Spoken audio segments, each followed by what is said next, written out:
Salut à toi et bienvenue dans Vision Virtuelle, le podcast où on ne se contente pas de parler d'intelligence artificielle. On l'applique, on la comprend et surtout, on l'utilise pour créer un futur concret. Ici, pas de jargon inutile, pas de blabla de labo. On parle projet, outils, retour d'expérience et autonomie. Je m'appelle Matt. Je suis passé du statut de novice à la création d'outils IA en accompagnant des clients sur des projets concrets. Aujourd'hui, je vous parle de la méthode pour faire un bon prompt avec ChatGPT. On entend tout et n'importe quoi sur la manière de parler à ChatGPT ou à n'importe quelle IA. Des bons prompts, des mauvais prompts. Bref, c'est la jungle. Alors dans cet épisode, je vais te montrer, preuves à l'appui, comment rédiger le prompt parfait en 2025 que tu utilises ChatGPT ou n'importe quel autre outil d'intelligence artificielle. Et crois-moi, ce n'est pas juste pour avoir de meilleures réponses, c'est aussi un geste concret pour consommer moins d'énergie. Oui, l'IA, ça consomme. Et beaucoup. Pour te le prouver, j'ai fait un test. D'un côté, le meilleur modèle de ChatGPT, le One Pro, à $200 par mois, avec un prompt basique. De l'autre, GPT-4 gratuit, mais avec un prompt optimisé. Résultat, une IA moins puissante qui donne une réponse bien plus pertinente, claire et exploitable. Et oui, le vrai secret, ce n'est pas la taille du moteur,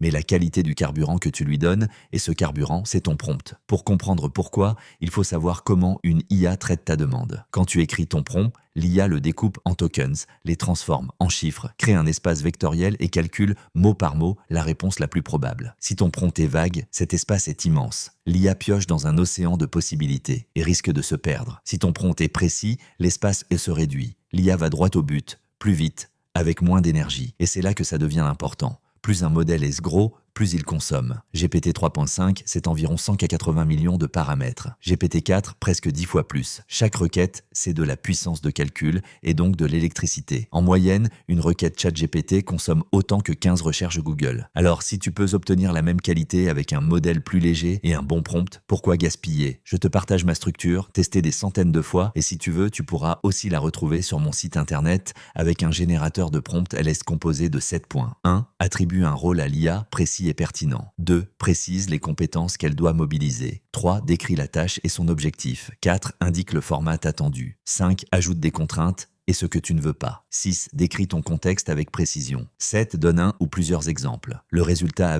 c'est des réponses plus claires, plus rapides, et une IA qui ne gaspille pas ses ressources à deviner ce que tu veux. Alors, la prochaine fois que tu ouvres ChatGPT, souviens-toi, ce qui compte, ce n'est pas quelle IA tu utilises, mais comment tu lui parles. Teste cette structure, compare avec tes méthodes actuelles et garde ce qui marche le mieux pour toi. C'était Matt, et je te retrouve très vite pour un nouvel épisode avec encore plus d'astuces concrètes pour tirer le meilleur de l'IA, de façon intelligente et responsable.